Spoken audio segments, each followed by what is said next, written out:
Bueno, abre tu Biblia entonces en Lucas 18, versos 31 al 43. Hoy día vamos a finalizar el estudio de este capítulo. Vamos a finalizar el capítulo 18. Jesús está ya en su trayecto a Jerusalén. Recordemos, ya estas son las últimas semanas de Jesús. Por lo tanto, ya de aquí en adelante vamos a ir viendo, vamos acercándonos a la cruz, ¿ya? Y como toda persona que va a permanecer un breve tiempo, él ha estado compartiendo varias cosas con sus discípulos, varias cosas interesantes, importantes. Nos ha enseñado acerca de la oración, de la persistencia de la oración. Nos ha enseñado también el tema de cómo venir a Dios, ¿no? Con qué corazón venir. Nos puso un ejemplo de una oración del fariseo y una oración del publicano, y nos mencionó que obviamente la oración del publicano él bajó justificado porque simplemente él puso su corazón ahí a disposición del Señor, sabiendo su realidad. Y vimos también el caso del joven rico, y ahí nosotros nos detuvimos un poco la semana pasada, en que este hombre no tenía como prioridad en su vida el seguir a Dios. Finalmente eso lo puso triste, porque para seguir a Jesús hay que renunciar a todo lo que nosotros tengamos, sea dinero, no sea dinero, sea cualquier otra cosa. Jesús dice que si nosotros queremos seguirle, nosotros tenemos que negarnos a nosotros mismos, tomar nuestra cruz e ir tras él. O sea, ninguna persona, dice el mismo Jesús, que tomando el arado mira hacia atrás es apto para el reino de Dios. Es decir, nosotros siempre nos extendemos a lo que está adelante, seguimos a Jesús hacia adelante, y los discípulos van siguiendo a Jesús hacia adelante, van siguiendo a Jesús a un momento muy difícil y muy crucial y muy importante, y al hecho que cambió la humanidad completa, como es la crucifixión de Jesucristo, su muerte en la cruz y su resurrección. Entonces ya aquí vemos en el versículo 31 entonces que Jesús les dice lo siguiente: tomando Jesús a los 12, les dijo: he aquí subimos a Jerusalén, y se cumplirán todas las cosas escritas por los profetas acerca del Hijo del Hombre, pues será entregado a los gentiles, y será escarnecido y afrentado y escupido, y después que le hayan azotado, le matarán. Mas al tercer día resucitará. Pero ellos, los discípulos, nada comprendieron de estas cosas, y esta palabra les era encubierta, y no entendían lo que se les decía. Bueno, Jesús entonces toma a los 12. Recordemos que a Jesús lo van siguiendo muchas personas. Lo van siguiendo grandes multitudes, lo van siguiendo también, incluso van de cerca los religiosos, para poder encontrar algo de qué acusarlo. También le siguen religiosos, le sigue una gran multitud en busca de sus milagros, y también le siguen sus discípulos, que era también un número inferior, y sus apóstoles, ¿no? Los apóstoles son los 12 que escogió Jesucristo para esta gran comisión, ¿no? De llevar el evangelio a todo el mundo, para ser sus representantes, sus enviados especiales al mundo entero. Y un hecho importante que nos marca el verso 31 es que ahora toma aparte a los 12, los toma de una manera aparte. Es decir, los saca del resto, los aparta del resto, los aparta de la multitud, y tiene algo que decirles a ellos de manera específica. Y les va a compartir algo que ya les ha compartido antes. Dice: he aquí subimos a Jerusalén, y se cumplirán todas las cosas escritas por los profetas acerca del Hijo del Hombre, que va a ser entregado a los gentiles, escarnecido, afrentado, escupido, azotado, será matado, pero el tercer día resucitará. Todas esas cosas Jesús les comparte aparte a los discípulos, a los 12, a los apóstoles. Esta es la tercera vez que Jesús anuncia su muerte. La primera de ellas fue en Lucas 9:22. Allí les anunció ya anunció Jesús que iba a ir a la cruz y que iba a resucitar. También en Lucas capítulo 17, versículo 25, también les anunció que él iba a morir en la cruz, iba a ser muerto. Entonces, esta es la tercera vez que les anuncia. Y esta es una de las veces, es una de las oportunidades en que Jesús sube a Jerusalén, pero esta es la última vez que sube a Jerusalén. Por eso esta tiene una connotación especial. Jesús estaba en Jerusalén, o sea, más de acá, o sea, otras veces ha ido, ¿no? Estaba en la fiesta, la Pascua y todo, con sus discípulos iban. Pero en esta oportunidad es tan especial porque es la última vez que va a subir a Jerusalén y de allí ya no va a salir sino resucitado. Allí va a ser vituperado, allí va a ser crucificado. Y entonces, en esta oportunidad Jesús les da más detalles a sus discípulos de los que le había dado antes. Antes no le había dado más detalles, probablemente, y así es como Dios trabaja con nosotros, nos da luz a medida que vamos avanzando. A medida que vamos avanzando, Él nos da un poquito más de su luz, un poquito más de Él. Y creo que este es un momento muy interesante y muy importante para los discípulos, porque creo que ellos tenían una percepción del reino de Dios, como hoy día todavía muchas personas lo tienen, ¿no? Ellos piensan que esto es una cosa terrenal, que esto es algo que el Señor Jesucristo va a llegar a Jerusalén, y probablemente ellos tenían la tremenda expectativa de que Jesús iba a entrar a Jerusalén y que iba a tomar el poder en Jerusalén, el poder político, que Él iba a entrar y que iba a conquistar, iba a sacar a los romanos de Jerusalén y Él se iba a sentar allí como el rey. Esa era la percepción que todo Israel tenía equivocadamente de el Mesías, ignorando lo que las Escrituras decían lo que primero tenía que ocurrir. ¿Qué era lo primero que tenía que ocurrir? Que Jesús viniera como el siervo sufriente, que viniera como el cordero a entregar su vida por nosotros. Él tenía que solucionar el problema del pecado. El reino, la segunda venida de Cristo no podría haber sucedido si la primera no hubiera venido. O sea, Él tenía que terminar con el problema que tenía la humanidad, que era el pecado. Y ese es el problema del mundo. Entonces, ¿se acuerdan cuando Juan vio a Jesús? Y Juan el Bautista, y cuando Jesús aparece, cuando Juan lo vio, dice: he aquí el Cordero de Dios, ¿no? Que quita el pecado del mundo. Él no dijo: he aquí el Rey que viene y ahora se va a sentar en el trono. Dijo: he aquí el Cordero de Dios. Su primera venida, la primera venida de Jesús, es una venida que vino como el Cordero de Dios a quitar el pecado del mundo, que es lo que condenaba al mundo. O sea, no había salvación, no había esperanza. Jesús vino a dar y a traer la esperanza. Pero fíjate qué importante lo que nos dice acá, lo que Jesús está enseñando a sus apóstoles, a los 12. Le está diciendo que en esta subida a Jerusalén se va a cumplir todas las cosas que estaban escritas acerca de Él respecto a su sufrimiento, primero, y a su resurrección, segundo lugar. Y es interesante esto porque podemos pensar acá que muchas veces nosotros creemos y pensamos, y muchos piensan eso, que la fe que nosotros tenemos somos pobrecitos, somos miserables o somos débiles porque creemos en Jesús. ¿Cierto? ¿Has tenido esa experiencia? Muchos te dicen, y muchas probablemente te han dicho, y también a mí: qué ignorante que eres, ¿cómo se te ocurre creer estas payasadas? ¿Cómo se te ocurre creer en un libro?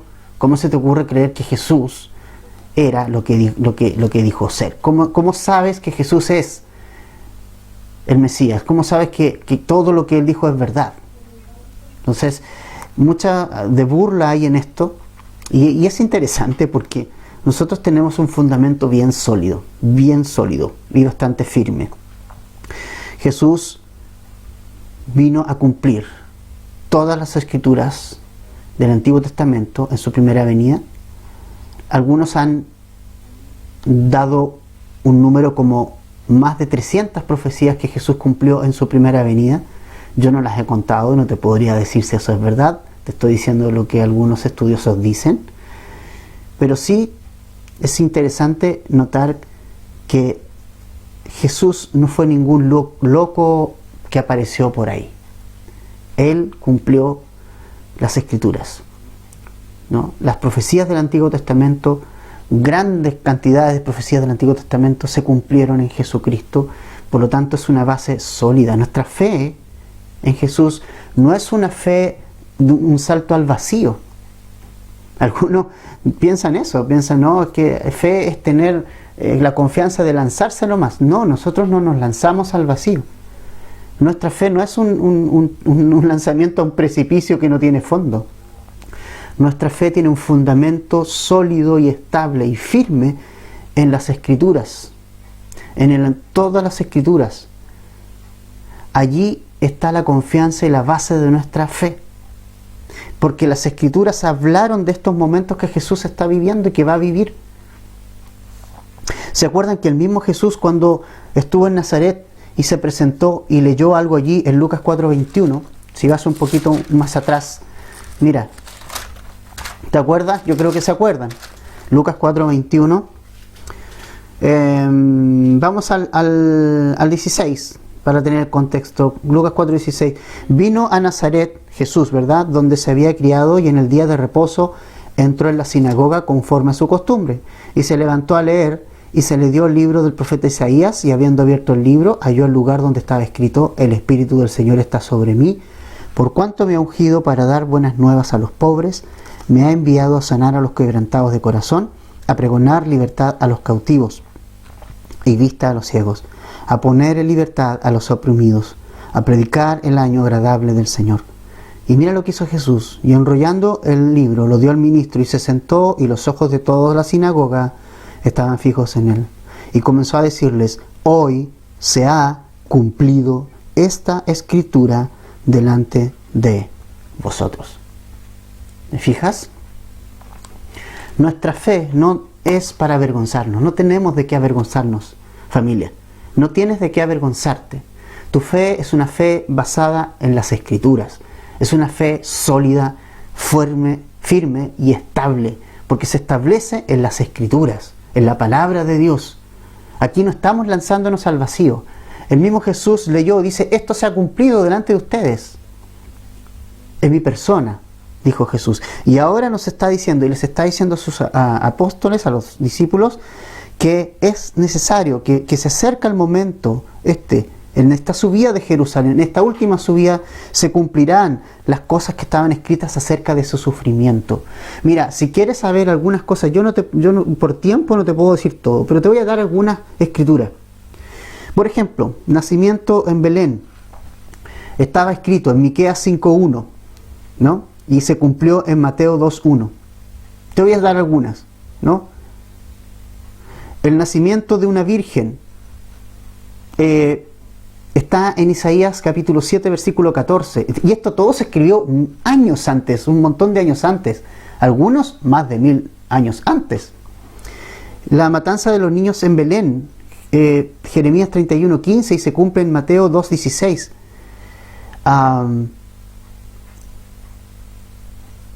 La predicación en Galilea, Jesús iba a estar en Galilea, en el Jordán. Bueno, ahí está en Isaías 8, Isaías 9, se cumple en Mateo capítulo 4, que iba a ser despreciado por su propio pueblo. En Isaías 53:3, Juan 1:11 nos da el cumplimiento, que iba a entrar en un pollino sentado, y Zacarías 9:9 es la profecía, Juan 12:13 y 14 el cumplimiento, traicionado por sus propios pueblos, por su propia gente, por Judas, su propio apóstol.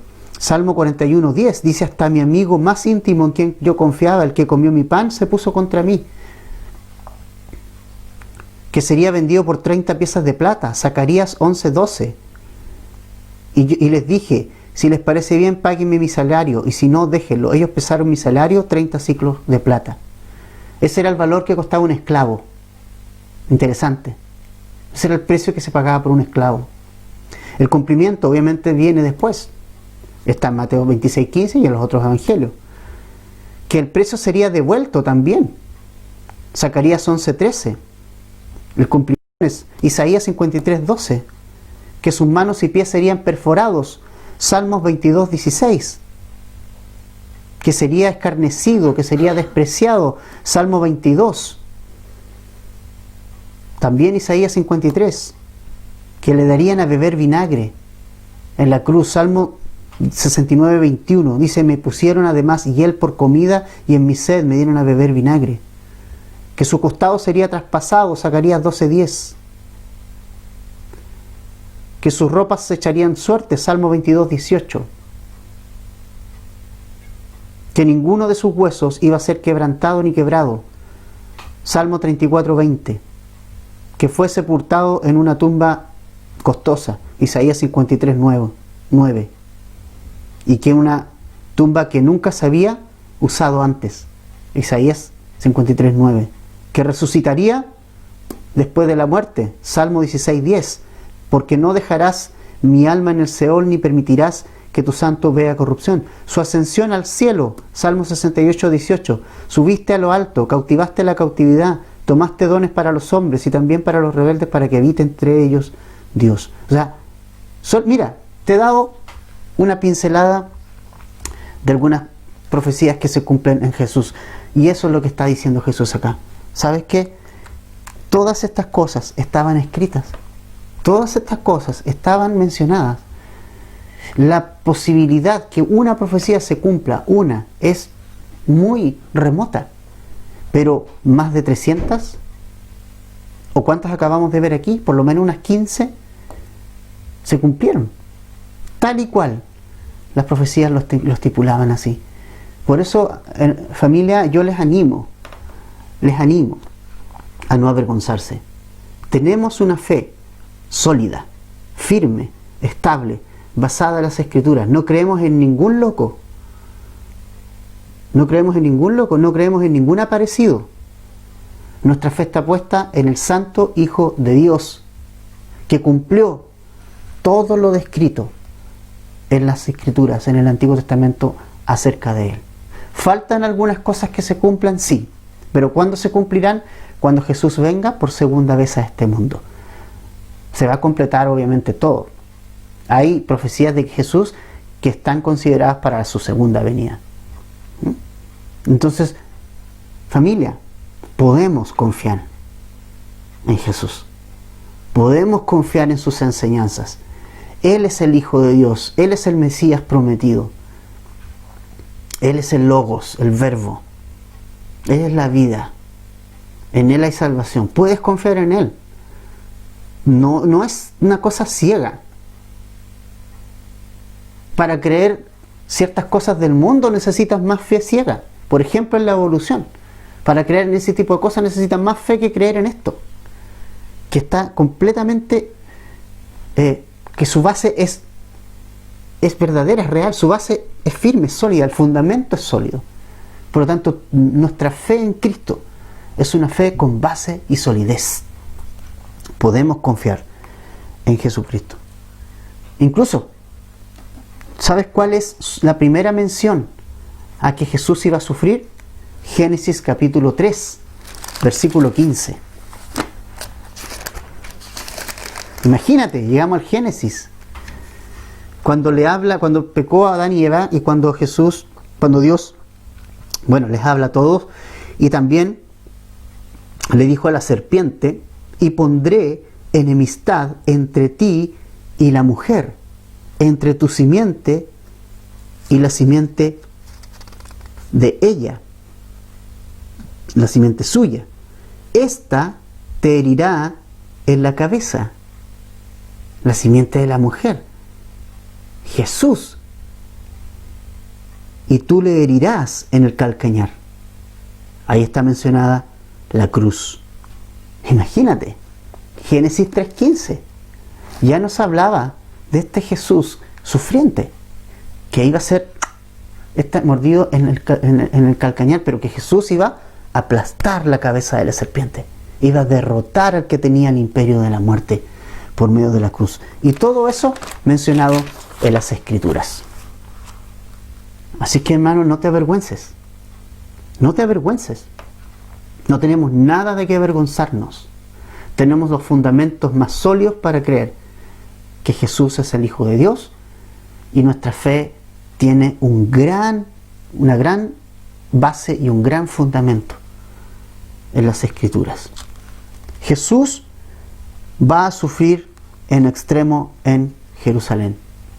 Va a ir y sabe lo que le espera allí, perfectamente lo sabe. Y Él está preparando a los discípulos para este momento. Quiero leerte algunos versículos de Isaías 53. Dice el verso 3: despreciado y desechado entre los hombres, varón de dolores, experimentado en quebranto, y como que escondimos de Él el rostro, fue menospreciado y no le estimamos. Ciertamente llevó Él nuestras enfermedades y sufrió nuestros dolores, y nosotros le tuvimos por azotado, por herido de Dios y abatido. Mas Él herido fue por nuestras rebeliones, molido por nuestros pecados. El castigo de nuestra paz fue sobre Él, y por su llaga fuimos nosotros curados. Todos nosotros nos descarriamos como ovejas, cada cual se apartó por su propio camino, mas Jehová cargó en Él el pecado de todos nosotros. Angustiado Él y afligido, no abrió su boca. Como cordero fue llevado al matadero, y como oveja delante de sus trasquiladores. Enmudeció y no abrió su boca. Por cárcel y por juicio fue quitado, y su generación, ¿quién la contará? Porque fue cortado de la tierra de los vivientes, y por la rebelión de mi pueblo fue herido. Y se dispuso con los impíos su sepultura, mas con los ricos fue en su muerte, aunque nunca hizo maldad ni hubo engaño en su boca. Con todo esto, Jehová quiso quebrantarlo, sujetándole a padecimiento.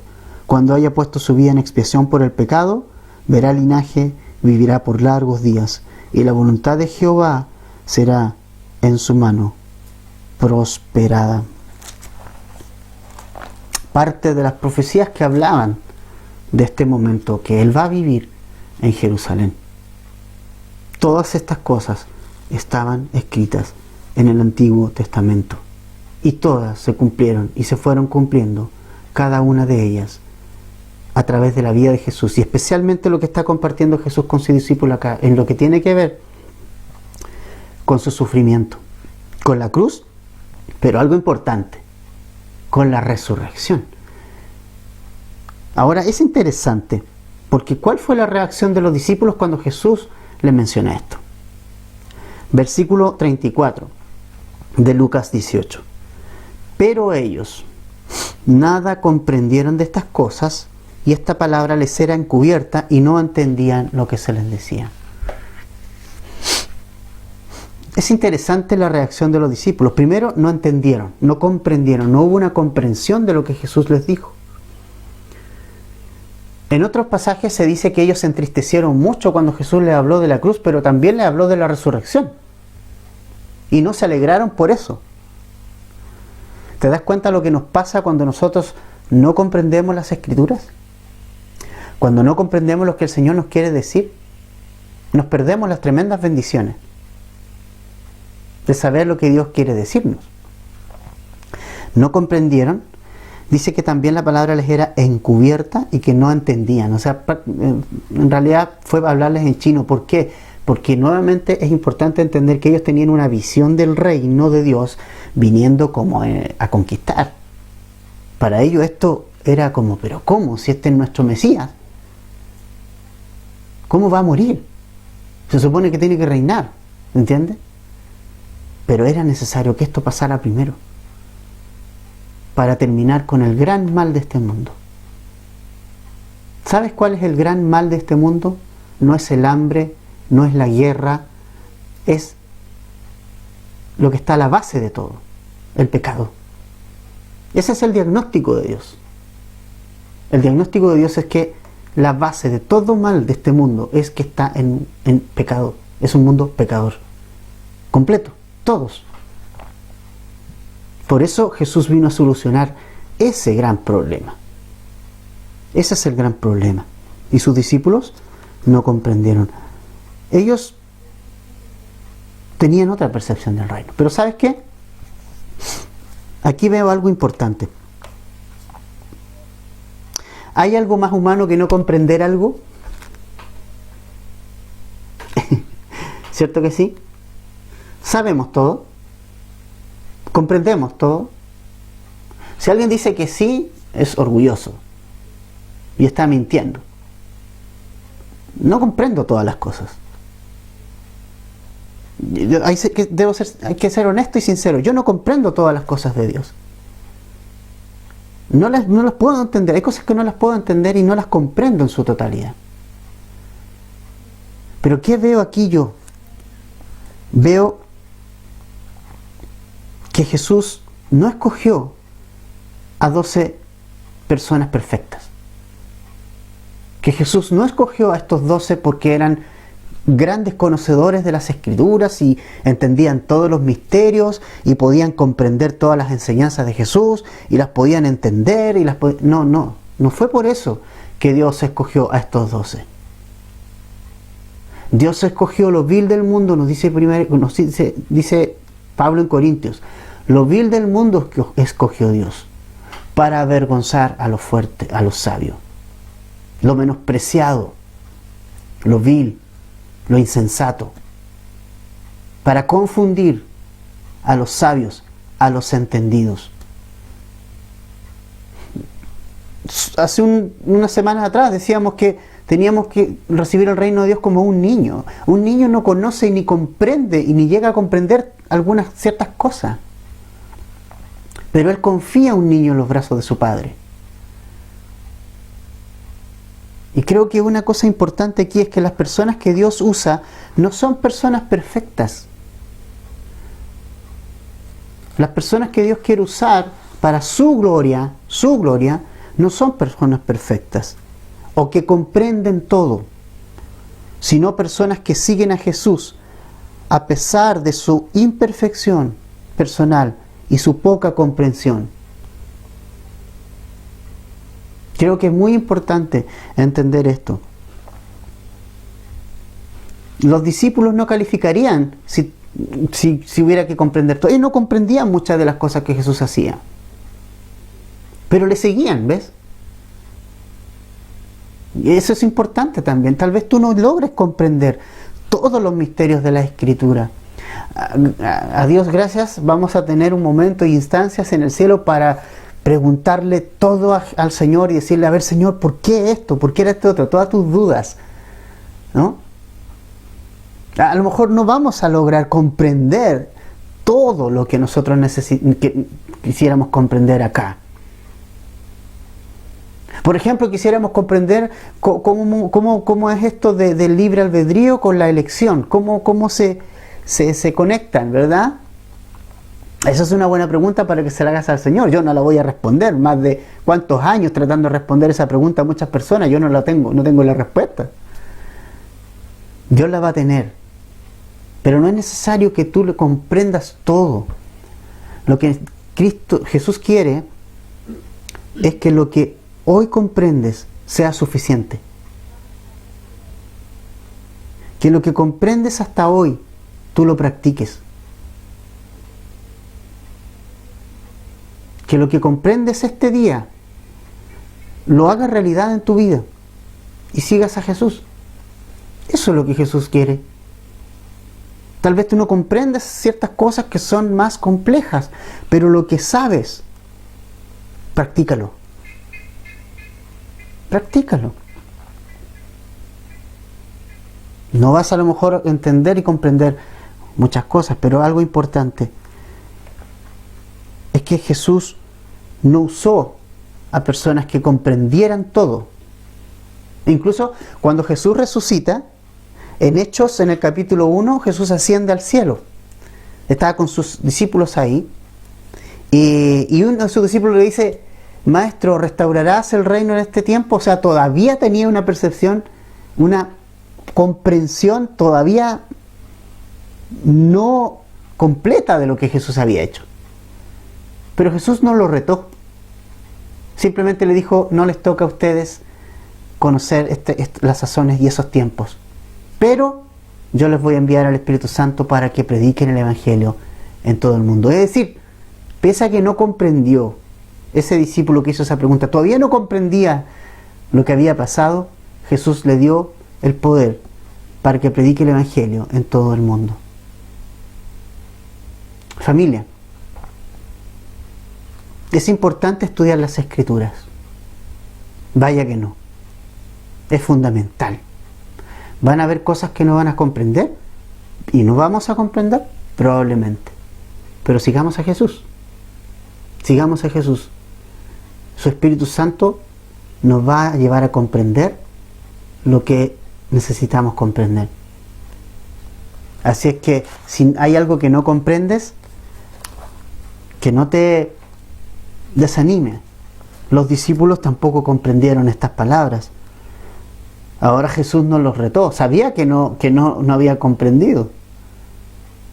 Pero Jesús no les dice nada acá. Jesús sabía perfectamente que ellos no entendían nada. Pero hablamos de la paciencia de Jesús, ¿no? Trabaja con nosotros. ¿Sí? Entonces, ahora, más. Verso 13.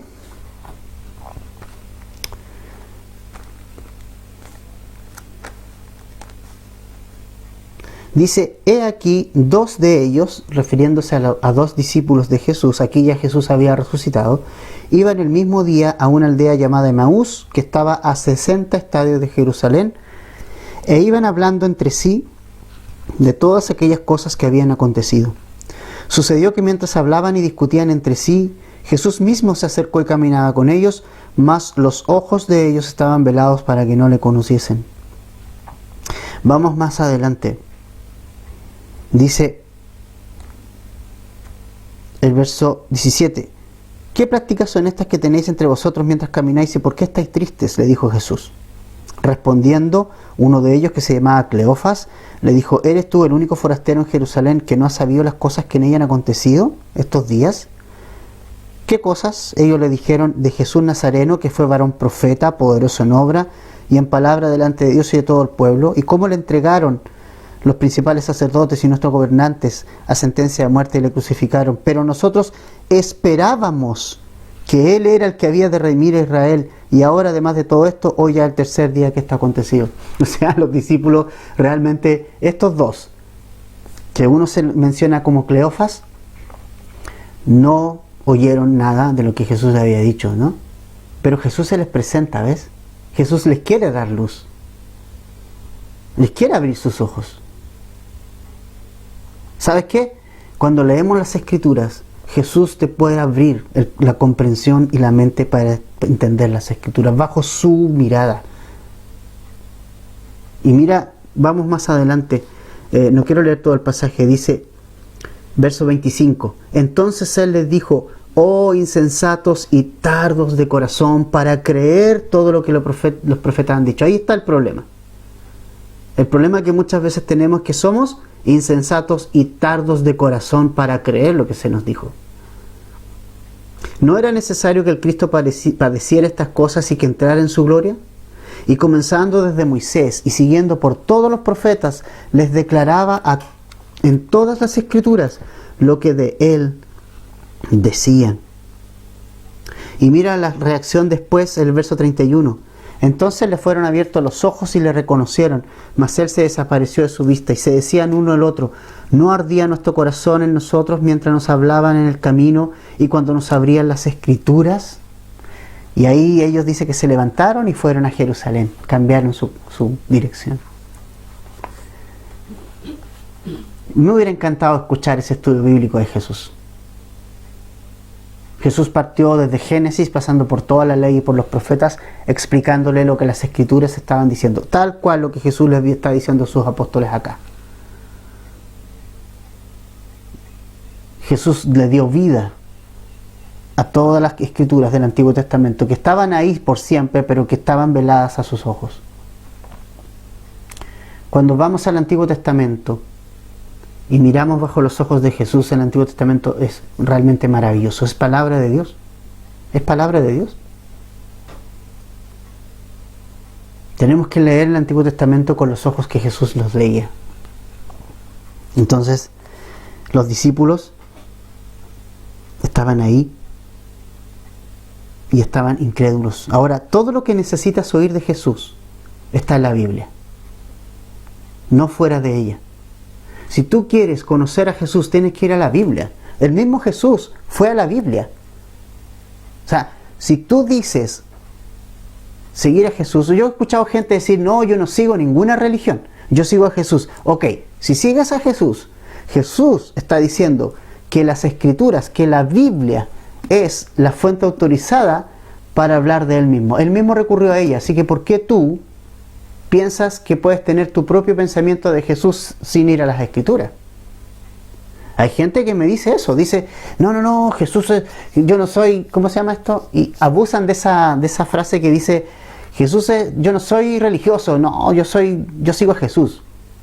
Y es un poco querer despegarte de la verdad, porque en el fondo, estamos de acuerdo, tiene parte de razón esa frase, que Jesús no es religión. Pero nosotros tenemos que ir a Jesús y tenemos que ir a Dios bajo los principios de Dios, bajo Él, no bajo lo que nosotros pensamos o creemos. Si tú vas a ir a Jesús o escucha a Jesús, Jesús está diciendo, lo que está escrito de mí en las Escrituras es lo que ha pasado. Jesús está validando la Biblia. Jesús está diciendo, si quieres saber de mí, tienes que ir a la Biblia. Entonces es importante. Amigo, amiga, tú que estás tal vez viendo, escuchando, tienes tu propia percepción de Jesús. Tienes que quitar esa percepción de tu mente, ir a las Escrituras, porque en las Escrituras está todo lo que necesitas oír de Jesús, está en las Escrituras. Jesús mismo lo dijo. No es un invento de nosotros, mío, ni de nada, de nadie. Jesús mismo recurrió a la Biblia para hablar del mismo. ¿Por qué tendrías tú que tener tu propio pensamiento? ¿Estás sobre Jesús? ¿Estás sobre Dios? No. Para conocer a Jesús tienes que ir a las Escrituras. Allí está lo que tú necesitas saber de Jesús. No en el pensamiento de otra persona, lo que dice un filósofo, lo que dice un libro de historia. Lo que tú necesitas saber de Jesús está en las Escrituras, porque Él mismo lo dijo así. Así es que hoy tenemos las Escrituras y tenemos al Espíritu Santo que nos revela su verdad, que nos revela la palabra de Dios y nos revela Jesús a través de ella. Vamos al versículo 35. Dice, aconteció, Lucas 18, verso 35, aconteció que acercándose Jesús a Jericó, un ciego estaba sentado junto al camino mendigando, y al oír a la multitud que pasaba preguntó qué era aquello. Y le dijeron que pasaba Jesús Nazareno. Entonces dio voces diciendo, Jesús, hijo de David, ten misericordia de mí. Y los que iban delante le reprendían para que callase, pero él clamaba mucho más, Hijo de David, ten misericordia de mí. Jesús entonces, deteniéndose, mandó a traerle a su presencia. Y cuando llegó le preguntó diciendo, ¿qué quieres que te haga? Y él le dijo, Señor, que reciba la vista. Jesús le dijo, recíbela, tu fe te ha salvado. Y luego vio y le seguía, glorificando a Dios, y todo el pueblo, cuando vio aquello, dio alabanza a Dios. Bueno, Jesús va camino a Jerusalén y esta es como su última parada, podríamos decir, antes de Jerusalén, que es Jericó. Jericó está aproximadamente a 30 kilómetros de Jerusalén. Hablando acá, para que los que somos de acá, de Temuco Imperial, aproximadamente es la distancia de Jericó a Jerusalén. Así que ya estaban bastante cerca.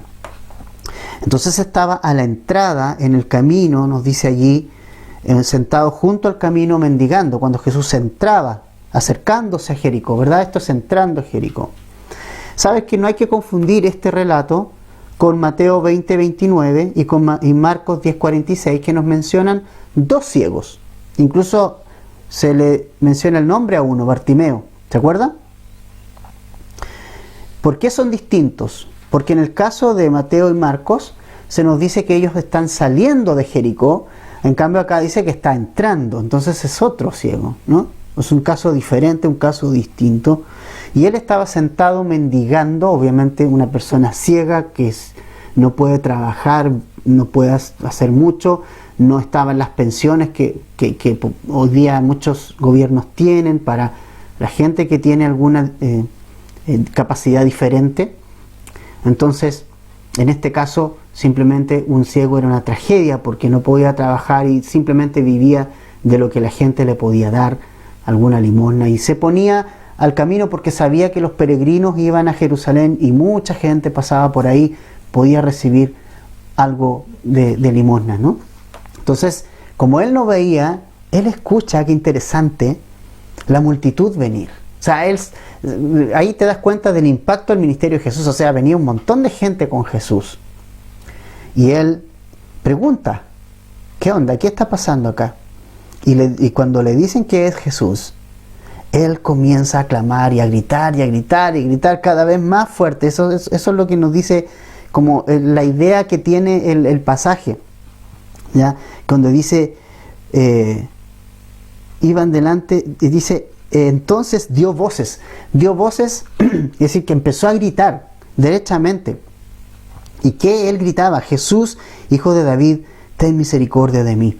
Y la gente le reprendía. Imagínate lo que está haciendo. Oye, cállate, silencio, porque su grito era tremendamente fuerte, pero él clamaba mucho más. O sea, él gritó, Hijo de David, ten misericordia de mí. Y gritó y gritó y gritó fuerte para llamar la atención de Jesús. Es interesante porque la reacción cuando le dijeron que era Jesús fue inmediatamente clamar a Él. Interesante. Inmediatamente comenzó a clamar. ¿Y cuál fue su clamor? Primero, reconoce a Jesús como el Mesías, porque el título que él menciona es Hijo de David. Ese es un título mesiánico. Lo reconoce como un rey, efectivamente, como del linaje de David. Lo reconoce como el Mesías prometido. Algo que la gente con vista no podía ver. Porque ¿sabes qué? La peor ceguera que un hombre y una mujer puede experimentar es la ceguera espiritual. La ceguera espiritual es la peor ceguera que alguien puede tener. La ceguera física es una ceguera que no te lleva a la muerte espiritual. Pero la ceguera espiritual te lleva a la muerte espiritual. El no ver que Jesús es el Hijo de Dios, el velar, el estar tapada tu visión y no lograr ver que Jesús es el Mesías prometido y que Él es el Hijo de Dios y que Él vino a pagar por tus pecados y que en Él hay salvación. Esa es la ceguera más grande que una persona puede experimentar, más allá que la ceguera física. Este hombre era un ciego físicamente, pero espiritualmente estaba clarito. Sabía quién era Jesús, sabía quién era Él, sabía que era el Hijo de David. Ahora, una cosa que es importante y me llama mucho la atención. Este hombre ciego, en este grito desesperado, reconoce que Jesús es el Hijo de David, ¿verdad? Dice, Jesús, Hijo de David. ¿Y qué es lo segundo que dice? Versículo en su grito. Versículo 37 y versículo 39 tienen la misma frase. Ten misericordia de mí. Me llama la atención profundamente porque él no dice, Jesús, Hijo de David, sáname. Sáname, devuélveme la vista. Él dice, ten misericordia de mí. O sea, en el fondo, debemos entender algo. Jesús no es deudor de nosotros. Jesús no es deudor de nosotros. No tiene por qué, no tiene nada que nos deba. No nos debe nada. Nosotros le debemos a Él. Jesús no te debe nada a ti. Nada, ni a mí. Y es interesante ver las oraciones muy hoy día afectado por todo el mundo, pedir cosas, puras cosas materiales. Señor, dame esto, te pido esto, que mi negocio me vaya bien. Y no pedimos lo más importante, es decir, ten misericordia. O sea, ¿quién soy yo para pedirle a Dios, el creador del universo, algo? Si finalmente Él no es deudor mío. O sea, nosotros somos deudores de Él. ¿Se acuerdan los salmos que vimos el miércoles pasado? David, ¿qué pedía a Dios? Que tuviera misericordia de él. El hombre conforme al corazón de Dios. Y acá vemos un ciego conforme al corazón, con un corazón conforme al de Dios. Jesús no te debe nada, amigo. Nada, no nos debe nada. Él no es deudor a nosotros. Y a veces le exigimos y pensamos que Dios es una especie del genio de la lámpara maravillosa, que a ver, le voy a pedir esto y le froto la lámpara y me va a salir un genio, allí Jesús me va a salir y me va a dar lo que yo quiero tener. Eso no funciona así. Lamento defraudarte, pero las escrituras no enseñan eso. Jesús no es el genio de la lámpara maravillosa. Pero sí Jesús va a reaccionar, y reacciona, y Jesús se detendrá cada vez que un hombre pida misericordia. Jesús siempre se detendrá al clamor pidiendo misericordia. Siempre, siempre. Siempre Jesús se va a detener y te va a prestar atención cuando tú lo invoques y pidas misericordia. Siempre se va a detener. Y eso es lo que pasa acá. Dice el versículo 40, Jesús entonces deteniéndose, ¿ves? Cada vez que Jesús oye el clamor de sus hijos pidiendo por misericordia, Jesús se detiene y te pone atención y presta atención. Pero cuando eres altanero y pretendes mandar a Dios, y tú pretendes hacer que Él haga tu propia voluntad, créeme, Jesús va a pasar de largo. Jesús pasa de largo cuando nosotros tenemos un corazón orgulloso. Pasa de largo. Es lo que dicen las Escrituras, y eso es. ¿Qué pasa ¿Qué dicen las Escrituras que pasa con el orgulloso? ¿Qué pasa con el soberbio? ¿Qué pasa con Dios? ¿De dónde lo mira? Lo mira de lejos, dice. Dios mira de lejos al soberbio. Dios mira de lejos al orgulloso. Pero está atento al clamor de aquel que pide misericordia. Porque el que pide misericordia se ha rendido, ha entendido quién es Él y quién es Dios. Cuál es mi posición y cuál es la del Señor. Jesús siempre se detendrá al clamor de un hijo pidiendo misericordia. O de cualquier persona pidiendo misericordia. Cualquier hombre de este mundo que venga a Jesús, lo invoque y diga, ten misericordia, Jesús viene. Ahora, interesante la pregunta que le hace luego Jesús. Lo mandó a buscar, ¿verdad? Dice el versículo 40. Y cuando llegó le preguntó, ¿qué quieres que te haga? Verso 41. O sea, es interesante porque Jesús sabía que él era ciego. O sea, aquí no. Él es Dios y sabía perfectamente que él era ciego. ¿Te fijas? Pero Jesús quiere que llevemos a Él nuestras cargas. Jesús sabe por lo que tú estás pasando. Jesús sabe por lo que yo estoy pasando. Pero Jesús quiere que le llevemos nuestras cargas a Él.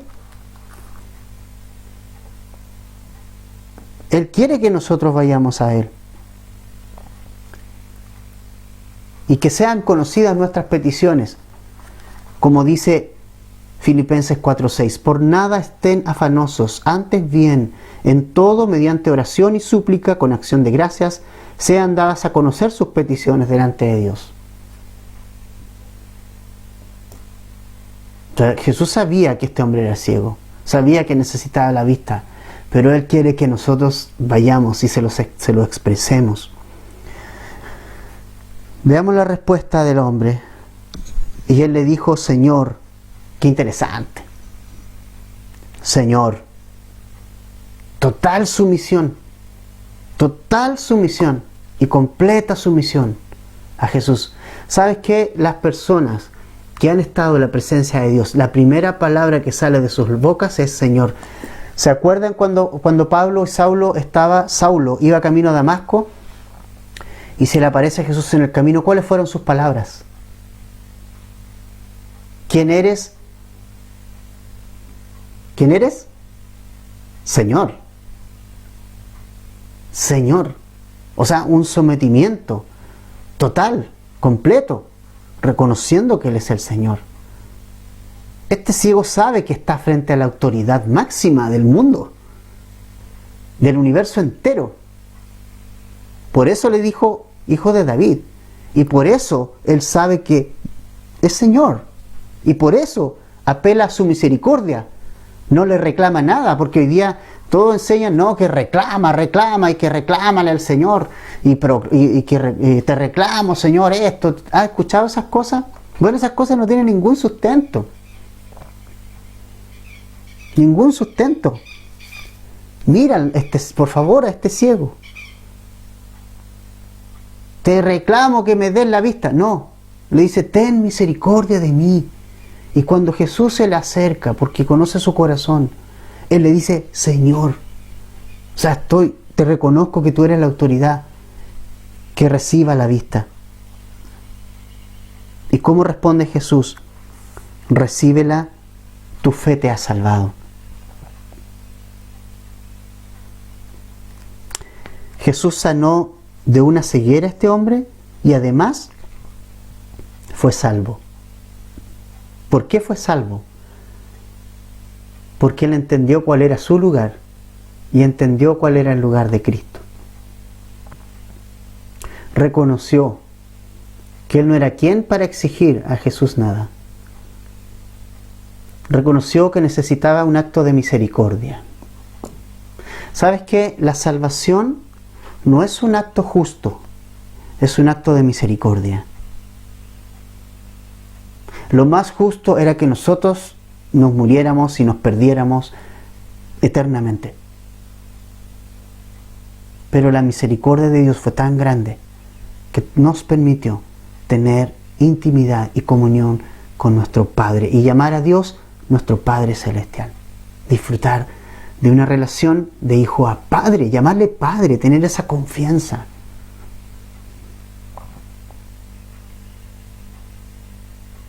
Y el versículo 43, para finalizar, tenemos un bello cuadro de lo que pasa cuando venimos a Jesús. Y luego vio, primero, sus ojos le fueron abiertos. Segundo, le seguía, a diferencia de otras personas. ¿Te das cuenta? ¿Cuánta gente sanó el Señor que no le seguía? Pero este le siguió. Y lo tercero, glorificaba a Dios. Ahí está la secuencia de lo que pasa cuando recibimos la misericordia de Dios. Vemos claramente cuando Jesús viene a nuestra vida, quita de nuestra vista la ceguera espiritual. Cuando vamos a Jesús, Él quita nuestra ceguera espiritual. Lo seguimos, en segundo lugar. Y en tercer lugar, glorificamos a Dios con nuestra vida de aquí en adelante. Nosotros, hoy, como hijos de Dios, tenemos que glorificar a Dios. Y luego todo el pueblo, cuando vio eso, comenzó a alabar a Dios. ¡Qué emocionante! ¡Qué bello! ¡Qué bello cuadro! Solo de Dios es la gloria. Solo a Él. Solo a Jesús sea la gloria por siempre y siempre. Para pensar, la semana pasada vimos un hombre que tenía todo, el joven rico, pero perdió todo.